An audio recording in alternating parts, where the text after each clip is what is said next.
Hallo, willkommen zum heutigen Video. Ich habe zwar schon ein Video gemacht, wie ihr euer Kunstwerk digitalisiert, aber nicht wie ihr kleine Verwischer oder restliche Bleistiftstriche oder sonst was wegretuschiert. Das machen wir heute. Falls ihr nicht wisst, wie ihr es überhaupt auf dem PC bekommt, Link ist hier oben. Entweder guckt ihr euch das an, kommt wieder oder öffnet es im neuen Tab und kommt dann wieder, wie auch immer. Eigentlich total egal, Hauptsache kommt wieder, bitte. So, aber jetzt genug geredet und lass mal loslegen. Ich habe das Bild abfotografiert und habe das jetzt in mein Lightroom geladen. Falls ihr Lightroom nicht habt, ist es nicht schlimm. Ihr könnt es auch einfach direkt in Photoshop hauen, weil ich mache jetzt auch nichts in Lightroom. Ich werde das jetzt einfach nur zu Photoshop rüber schicken. So, wenn ihr das Bild in Photoshop geladen habt, ich habe eine Aktion dafür, das Posting für ein Instagram vorzubereiten mit Tonwertkorrektur, bla bla bla. Das ist auch in einem anderen Video beschrieben. Das machen wir aber jetzt nicht. Ich gehe das nochmal grundsätzlich durch mit euch. Wichtig ist, dass das Schwarz schwarz wird und das Weiß weiß wird. Dafür müsst ihr eine Tonwertkorrektur anlegen. Es gibt Millionen Videos auf YouTube, wie ein Histogramm funktioniert. Das erzähle ich euch jetzt nicht alles. Wenn ihr Alt gedrückt lasst auf dem Mac, ich habe keine Ahnung, wie es am PC ist, dann könnt ihr in eine Vorschau sehen, wann die Bereiche weiß werden, wenn ihr den Regler zieht. Und ich mache das immer so weit, dass das Kunstwerk ums Kunstwerk rum weiß ist. Weil wenn ihr es zu weiß zieht und das ganze Blatt weiß ist, kann es sein, dass die Bereiche größer werden und es nicht mehr so schön aussieht. Also gerade so, dass es funktioniert. Schwarze Seite, genau dasselbe. Ihr drückt Alt, zieht den linken Regler so weit, dass die schwarzen Bereiche im Bild auch hier schwarz werden. Ihr müsst es auch nicht übertreiben, sondern es kann so sein, wie es hier ist. So, wenn ihr jetzt nicht in Schwarz-Weiß fotografiert habt, so wie ich, werdet ihr hier noch vereinzelt, wenn man ranzoomt, Farbnuancen sehen und die wollen wir natürlich wegkriegen, weil das Kunstwerk ist in Schwarz-Weiß gezeichnet. Also neue Einstellungsebene, Schwarz-Weiß, Standardeinstellung, weg damit, das war's. Und wichtig ist jetzt, dass wir das Kunstwerk ausschneiden.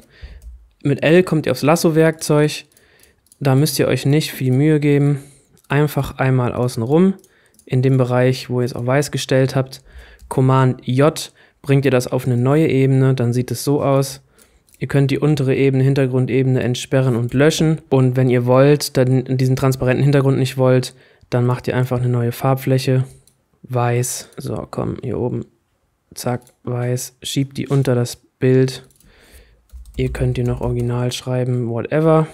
Und dann habt ihr schon mal ein sehr cleanes Bild. Wie ihr hier aber seht, ist es nicht perfekt. Hier ist die Tinte verwischt. Hier hat der Radierer so ein bisschen was von der Tinte weggenommen. Wahrscheinlich, weil ich nicht lang genug gewartet habe mit dem Radieren. Genauso wie hier ist Tinte verwischt durchs Lineal, weil ich unvorsichtig war. Also alles meine Fehler. Es gibt verschiedene Arten, wie man das lösen kann. Und ich persönlich finde die einfachste Variante, dass ihr das Original einfach mal auf das Plus hier zieht und es kopiert, damit ihr sicherheitshalber, falls ihr was falsch macht, noch das Original da habt. Ihr könnt mit einer Maske arbeiten, ihr könnt aber auch ganz einfach mit dem Pinselwerkzeug arbeiten, indem ihr B drückt und dort mit Weiß und Schwarz, wo ihr Sachen nicht haben wollt, einfach malt. Viele von euch denken wahrscheinlich jetzt, hä, wieso arbeitet der Typ nicht mit einer Maske oder wie auch immer hin und her? Ja, könnt ihr auch. Maske hinzufügen, auf der Maske dann mit Schwarz die Sachen wegmachen, mit Weiß könnt ihr es wiederholen. Aber wenn es schnell gehen muss, mache ich das meistens so. Also, B, Pinsel auswählen, D drücken, um die Vorder- und Hintergrundfarbe auf Weiß und Schwarz zu stellen. Und dann könnt ihr mit X Weiß und Schwarz auch wechseln und einfach so mit Weiß diesen Strich wegmalen, wegzeichnen, wie auch immer. Ihr wundert euch vielleicht, wie ich so schnell ein- und auszoome. Das macht ihr, indem ihr die Command- und Leertaste gleichzeitig gedrückt lasst. Dann kommt hier so ein Pfeil. Ihr könnt einfach mit Klicken und Ziehen super einfach und schnell zoomen. Wenn ihr zu nah ranzoomt und dieses komische Muster hier kommt, dann könnt ihr Command und H drücken, dann verschwindet das und dann könnt ihr noch ein bisschen mehr sehen und dann in die Bereiche reingehen, wo ihr korrigieren wollt. Und die Pinselgröße ändert ihr, indem ihr Ctrl und Alt gleichzeitig drückt.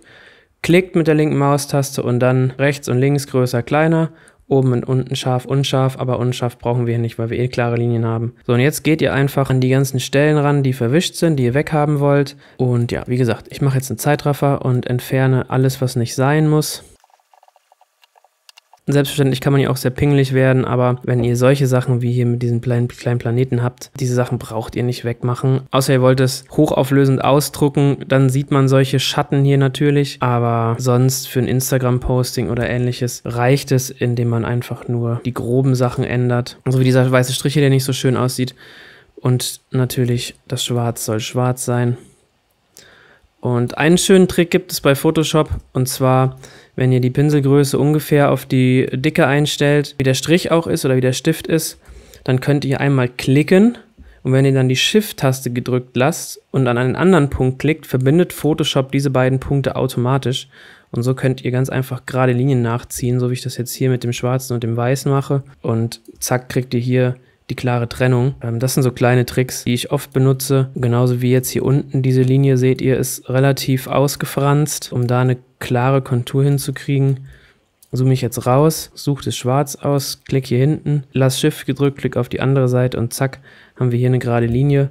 Hier ist dieser kleine Punkt jetzt verloren gegangen, aber den können wir auch wieder mit Weiß einfach dahin zaubern und da ist er wieder. Wenn man sich die Mühe machen will, kann man diese weißen Sterne auch nochmal rund machen. Das mache ich zu 99% nicht, weil das viel zu viel Arbeit ist und dann irgendwann, wenn man zu viel macht, auch die Charakteristik des Stiftes verloren geht. Hauptsächlich mache ich die schwarzen Bereiche schwarz, Verwischungen weg. Ich werde hier diesen Schwarzbereich noch nachziehen. Eine zweite Sache, die man machen kann, um eben diese gräuliche Optik wegzukriegen, ist, indem ihr noch eine Tonwertkorrektur macht, aber vorher den Bereich markiert, in dem ihr es machen wollt. Das soll nicht das ganze Bild betreffen, weil viele Bereiche hier sind ja schon schwarz und die sollen nicht noch auslaufen und schwärzer werden, sondern ich markiere diesen Bereich, mache eine neue Tonwertkorrektur und der betrifft dann nur diesen Bereich, den ich markiert habe und kann hier jetzt nochmal das Schwarz dunkler ziehen und ihr seht, das funktioniert ganz gut. Die Striche werden dadurch optisch auch ein bisschen dicker, deswegen würde ich einfach die Deckkraft noch ein bisschen reduzieren.